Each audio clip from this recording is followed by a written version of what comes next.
সর্বোচ্চ চেষ্টা করার পরেও দেখবেন, সর্বোচ্চ চেষ্টা করার পরেও দেখা যাবে দিন শেষে আপনি অপরাধী হয়ে বসে আছেন। আর আমি একটা লেকচারে বলেছি না, পুরুষ মানুষ বোকা।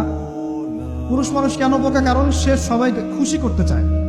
সে চায় মা সুখে থাক, বোন সুখে থাক, স্ত্রী সুখে থাক, যদি আরও স্ত্রী থাকে ও সুখে থাক, সন্তানরা সুখে থাক, সবাই ভালো থাক। এবং তাদের ভালোর জন্য তারা কত কষ্ট করে, দিন রাত ডিউটি করে, অফিসে যায় আসে, জ্যাম ফেস করে, মানসিক প্রেশার নেয়, শারীরিক প্রেশার নেয়, তাই না?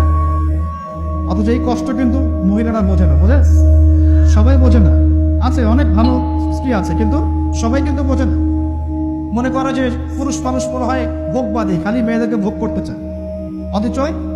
অথচ সবাইকে সুখে রাখার এই চেষ্টায় একজন পুরুষ দিন শেষে নিজেই সুখী হয় না। বহু পুরুষ শেষ বয়সে গিয়ে একাকিত্বে ভোগে, একা হয়ে যায়।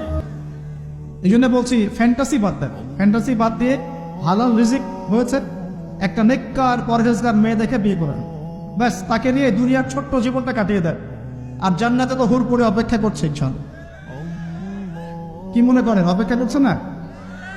এই লেকচার বাসায় গেলে কি হবে আমার অবস্থা আমি জানি না, কিন্তু বলছি আছে তো সবচেয়ে শেষে যারা জান্নাতে যাবে, একদম লাস্টে, তাদের প্রত্যেককে আল্লাহ পাক কমপক্ষে 2 জন করে হুর দিবেন। আর যারা আল্লাহ রাব্বুল আলামিনের রাস্তায় শহীদ হয়ে গেছে, এখনো যাচ্ছে বা হয়েছে বা হবে, তারা ঠিক 72 জন, কত জন? 72 জন হুর আল্লাহ রাব্বুল আলামিন দিবেন। বাস ইস্যু তৈরি করে দিলাম, এখন নাস্তিকরা লেগে পড়বে এতগুলো মেয়ে কেন, কি ইত্যাদি ইত্যাদি। এসব বিষয়ের দিকে আমাদের দেখার দরকার নেই। আল্লাহ পাক আমাকে আপনাকে দিলে ওর কি কোনো সমস্যা? প্রিয় ভাইয়েরা, যুবকদের কথাই বলছিলাম, এখন এই যুবকদের হাতে দেশের ভবিষ্যৎ, উম্মান ভবিষ্যৎ। কিন্তু বাস্তবতা হচ্ছে আমরা বেশিরভাগ পর্নোগ্রাফিতে আসক্ত হয়ে গেছি, হারাম সম্পর্কে আসক্ত, হারাম রিজিকে আসক্ত, মাদকে আসক্ত। এখান থেকে বেরিয়ে আসতে হবে। বেরিয়ে আসার পদ্ধতি কি? এই যে আমার হাতে যে কিতাব দেখছেন, আল কোরআন, এই কোরআন আপনার সমস্ত হতাশা দূর করে দিবে চাক।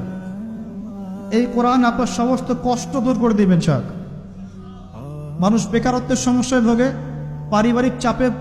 পারিবারিক চাপে পড়ে, হ্যাঁ, বন্ধু বান্ধবদের পাল্লায় পড়ে, বা গার্লফ্রেন্ড চলে গেছে ছেড়ে, এইসব কারণে মাদকের কাছে যায় শান্তি পাওয়ার জন্য। কোরআনের কাছে আসো, শান্তি পাবে চাক। অন্তত নামাজে আসো, শান্তি পাবেন চাক। আমরা